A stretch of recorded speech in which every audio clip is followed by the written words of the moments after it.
రికార్డుల ప్రక్షాళన జరుగుతుంది తెలంగాణ రాష్ట్రంలో. నిజాం ప్రభుత్వం తర్వాత మళ్ళొకసారి అవకాశం వచ్చిందని మొత్తం తెలంగాణ సమాజమే ఆశపడ్డాం. అయితే జరిగి మనం అనుకున్నది ఒకటి, జరిగింది ఒకటి. కేసీఆర్ ఆయన కుటుంబ సభ్యులు లక్షలాది ఎకరాలు వాళ్ళ పేరిట కబ్జా చేసి వాళ్ళ 1,00,000 కోట్ల అవినీతికి ధరణి వల్ల పాల్పడ్డారని మేమన్నాను కాదు. గత శాసనసభ ఎన్నికల సందర్భంగా ఇప్పుడు ముఖ్యమంత్రిగా ఎన్నికైన రేవంత్ రెడ్డి గారే అన్నారు. కాబట్టి చాలా డ్రకోనియన్ లా, బాగా ఇబ్బందికరమైన పరిస్థితుల్లో రైతాంగాన్ని, రైతుల్ని నెట్టిన ఈ చట్టం ఇవాళ గుడ్డదాఖలైంది. కొత్త చట్టం వచ్చింది. రైతుల్లో మళ్ళీ ఆశలు రేకెత్తినాయి. ఇప్పుడే మన అనుకోడ గ్రామస్తురాలు ఒక విషయం చెప్తాము.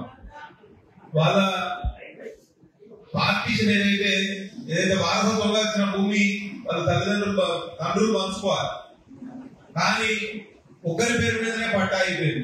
లేకుంటే మెయిన్ గా జరిగేది ఏంటంటే గతంలో ఉన్న చట్టానికి ఈ చట్టానికి గతంలో ఏదైనా ఒక పట్టాల పాస్ పుస్తకం ఇష్యూ అయిన తర్వాత ఎంఆర్ ఆఫీస్ లా ఎవ్వరు ఏం చేయడానికి లేదు. ఆర్టీఓ గారికి అధికారం లేదు, కలెక్టర్ గారికి అధికారం లేదు.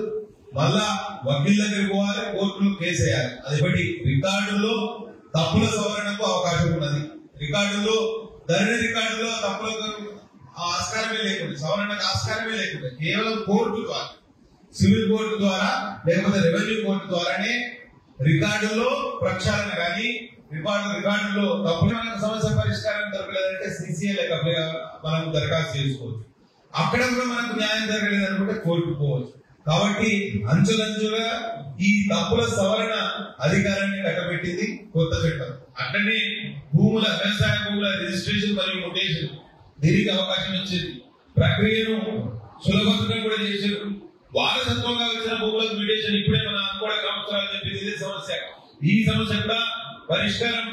మొత్తం తండ్రికి 3 కొడుకులుంటే ఆ 3కి నోటీస్ ఇచ్చి ఆ భూమి సర్వే చేసి ఇన్ని రోజులు మనం ఏదైనా భూమి రిజిస్ట్రేషన్ చేసుకుంటామని సర్వే ఉండేది కాదు.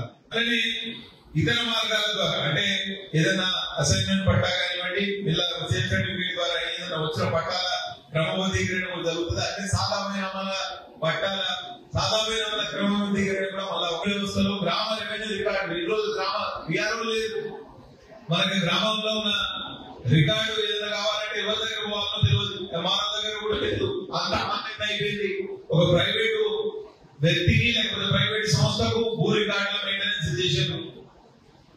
రికార్డులు ఉంటాయి, ఎంఆర్ ఆఫీస్ లో కూడా రికార్డులు ఉంటాయి అని కొత్త చట్టాలు చెప్పడం చాలా సంతోషం. ఎస్సీ ఎస్టీ పేద బీసీలే ధరణి వల్ల పెద్ద మోదుబరులు ఎవరు నష్టపోలేదు.